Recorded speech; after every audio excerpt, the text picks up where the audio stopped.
गेल्या 4 दिवसांपासून पालघर जिल्ह्याला मुसळधार पावसाने झोडपून काढलेला आहे आणि या पावसामुळे पालघर जिल्ह्याचं जनजीवन विस्कळीत झाल्याचं पाहायला मिळतंय।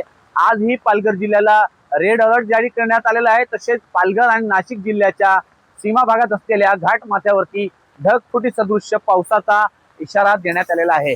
आपण आता आहोत पालघर आणि नाशिक जिल्ह्याच्या बॉर्डरवरती तोरणगण घाटामधील हा धबधबा आहे। या धबधब्याचं रौद्र स्वरूप आपण पाहू शकता।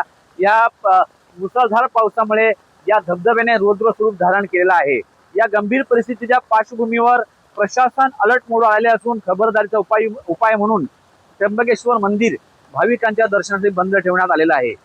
भाविकांच्या सुरक्षिततेच्या दृष्टीने मंदिर परिसरात भाविकांनी येऊ नये असे आवाहनही करण्यात आलेलं आहे। त्र्यंबक घाट परिसरातील धबधबे, पर्यटन स्थळे आणि संवेदनशील भागामध्ये मनाई आदेश लागू करण्यात आले आहेत।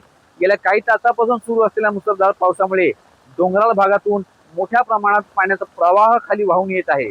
नदी, नाले आणि ओढ्यांच्या पाणी पातळीही झपाट्याने वाढ होत असल्याने नागरिकांना सतर्क राहण्याचे आवाहन करण्यात आले आहे। रेड अलर्टच्या पार्श्वभूमीवर नाशिक आणि पालघर जिल्ह्यातील शाळा, महाविद्यालय आणि अंगणवाडी सुट्टी जाहीर करण्यात आली आहे। आपत्कालीन परिस्थिती वगळता नागरिकांनी घराबाहेर पडणे टाळावे, घाट परिसरात अनावश्यक प्रवास करू नये आणि प्रशासनाच्या सूचनांचे पालन करण्याचे आवाहन करण्यात येत आहे। आता पालघर जिल्ह्याच्या हद्दीतील मोखाड्यालाही या ढगफुटी सदृश्य पावसाचा तडाखा बसण्याची शक्यता प्रशासनाने व्यक्त केली आहे। या पार्श्वभूमीवर आपत्कालीन यंत्रणा सज्ज असून जिल्हा प्रशासनही या परिस्थितीचा सामना करण्यासाठी सज्ज आहे।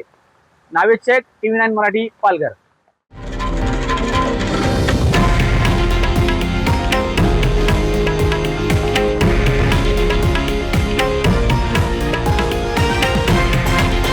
हे आहे देशातील नंबर 1 न्यूज नेटवर्क आणि आपण पाहत आहात TV9 मराठी, एकमेव।